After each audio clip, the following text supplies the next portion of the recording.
Hi everyone, welcome back to my channel. అందరూ ఎలా ఉన్నారు? మేము బాగున్నాము. ఈరోజు వచ్చేసి నేను గులాబ్ జామున్ను దొండకాయ ఫ్రై చేశాను. సో ఎలా చేశానో చూసేద్దామా? అండ్ గుడ్ మార్నింగే పాలు కాచి టీ పెట్టాలి కదా. సో మేము టీ రెగ్యులర్గా తాగము. 2-3 డేస్ మరీ హెడ్ఏక్ వచ్చినప్పుడు ఎప్పుడో ఒకసారి అనమాట ఇలాచీ టీ, అల్లం టీ అని అలా చేస్తూ ఉంటాను. బట్ ఈరోజు మాత్రం నేను ఇలాచీ వేశాను. సో షేర్ చేశాను. ఇలా అందరూ టీ పెడుతూనే ఉంటారు. సో ఇది అయిపోయాక కొద్దిసేపు నేను చదువుకున్నాక అప్పుడు కుకింగ్ చేస్తాను. నా ఛానల్ కానీ ఫస్ట్ టైం చూస్తున్నట్టయితే లైక్, షేర్ అండ్ కింద కనిపిస్తున్న బెల్ బటన్ కొట్టండి. అండ్ చదువుకున్నాక నా నోట్స్ అనేది నేను ప్రిపేర్ చేసుకున్నాక ఈరోజు నేను దొండకాయ ఫ్రై చేద్దాం అనుకుంటున్నాను. అదైతే కొంచెం త్వరగా అయిపోతుంది కదా. సో స్టార్ట్ చేద్దామా? అండ్ అన్నీ కట్ చేసుకొని రెడీగా పెట్టానమాట. కానీ బెండకాయ ఫ్రై కొంచెం బాగా ఫ్రై అయితే మాత్రం చాలా బాగుంటుంది. ఇలా నేను చిన్నగా కట్ చేశాను. కొంతమంది అయితే పొడుగ్గా చేస్తారు. బట్ ఇది మాత్రం చాలా ఈజీ రెసిపీ. ఏ రెసిపీ పైన కామన్గా ఇలానే ఉంటుంది కదా, ఏదో కొన్నిటికి చేంజ్ అవుతుంది అంతే. సో అవన్నీ అయ్యాక కొంచెం ఈ బెండకాయలు కట్ చేసినవి వేసుకుంటే చాలు. నేను అల్లం పేస్ట్ అయితే ఇందులో వెయ్యను, ఎందుకంటే అల్లం పేస్ట్ వేస్తే ఆ టేస్ట్ అనేది మారిపోతుంది. సో వెయ్యను. డైరెక్ట్ ఇంకా అవి కొంచెం మగ్గాక ఇంకా బెండకాయలు వేయడమే. బట్ త్వరగా అయిపోతుంది ఈ కర్రీ మాత్రం. సో ఎప్పుడైనా ఎవరైనా ట్రై చేసి చూడండి.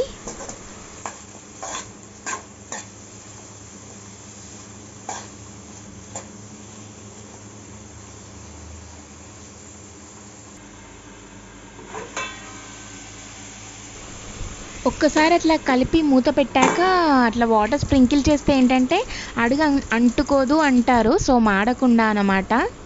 కొద్దిసేపు అయ్యాక ఒక 10 మినిట్స్ అయ్యాక చూస్తే ఇలా ఉంటుంది కర్రీ. అండ్ దీని మీద మనం కావాల్సినంత కారం వేసుకోవచ్చు. నేను పచ్చిమిర్చి కొంచెం తక్కువ వేసాను కదా, సో కారం యాడ్ చేస్తాను. ఇంకేముంది, కారం వేసాక ఒక్కసారి అలా కలిపేసుకుంటే ఇంకా కర్రీ అనేది రెడీ అయిపోతుంది. దొండకాయ ఫ్రై అన్నమాట. దొండకాయ నువ్వు నా గుండకాయ కదా, అందుకే ఈరోజు నేను దొండకాయ చేశాను, మొన్న బెండకాయ చేశాను.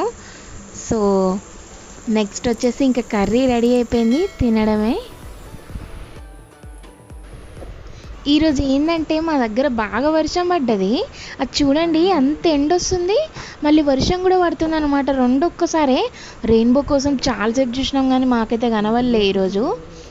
అండ్ నెక్స్ట్ ఇది అయిపోయాక ఇలాంటి క్లైమేట్లో గులాబ్ జామ్ తింటే బాగుంటుంది అనిపించింది. సో గులాబ్ జామ్ నేనైతే ఎలా చేస్తాననేది షేర్ చేశాను.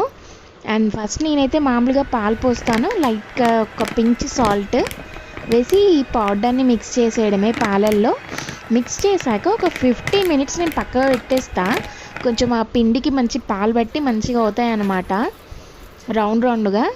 సో మనకి ఇలా చేసేటప్పుడు కూడా ఉండలు అంటకుండా ఉంటుందన్నమాట. కొద్దిసేపు అలా పక్కకు పెడితే ఒక 15 మినిట్స్ గ్యాప్లో మనం ఏం చేయాలంటే పాకం రెడీ చేసుకోవాలి. ఇప్పుడు ఈ గులాబ్ జామ్ ఉండలు చేసుకుంటాం కదా, ఇవన్నీ వేయాలి కదా. ఈ బాల్స్ అన్నీ దాంట్లో వేయడానికి చక్కెర పాకం చేస్తాను. బెల్లం పాకంలో కూడా బాగుంటాయండి, ట్రై చేయండి. బట్ నేను బెల్లంతో చేసినప్పుడు ఈసారి మళ్ళీ మీకు నేను షేర్ చేస్తాను.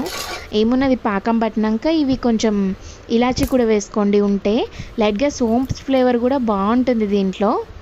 బట్ నేనైతే ఇలాచీ యూస్ చేస్తాను.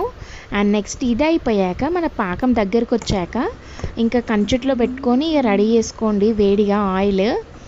నేనైతే ఎక్కువ పోయలేదు ఈసారి, సగమే పోసిన. అసలు మామూలుగా అయితే పై వరకు డిప్ చేసుకుంటారు. ఇలా చేసినప్పుడు మనము అవి పొంగడానికి వాటి మీద ఆయిల్ వేస్తూ ఉంటే మంచిగా పొంగుతాయి. మీరైతే ఆయిల్ ఎక్కువ వేసుకోండి, నేనైతే లైట్గా వేసిన, కొంచెమే పోసిన ఆయిల్. అండ్ మంచిగా ఇట్లా డిప్ అయినాక ఇట్లా నేను బ్రౌన్ కలర్ చేసిన. ఈలోపు పాకం రెడీ అవుతుంది, కానీ బాల్స్ వేడివేడిగా వేయకండి. కొంచెం గోరువెచ్చగా కొంచెం చల్లారినాక బాల్స్ వేస్తే పాకంలో బాగుంటాయి. ఇంకా నైట్ అంతా ఉంచి ఫ్రిడ్జ్లో పెట్టుకొని మార్నింగ్ తింటే కూడా బాగుంటాయి. సో నేనైతే గులాబ్ జామ్ ఇలా చేస్తానండి. సో మీరు కూడా ఎప్పుడైనా ట్రై చేయాలనుకుంటే ట్రై చేయండి. కానీ పాకం ఇంకా చాలా గట్టిగా చేసుకుంటారు, అలా అయినా కూడా బాగుంటుంది. సో నేనైతే ఇలా చేస్తాను. ఎలా ఉందండి? నా ఛానల్ కానీ ఫస్ట్ టైం చూసినట్టయితే లైక్, షేర్ అండ్ కింద కనిపిస్తున్న బెల్ బటన్ కొట్టండి.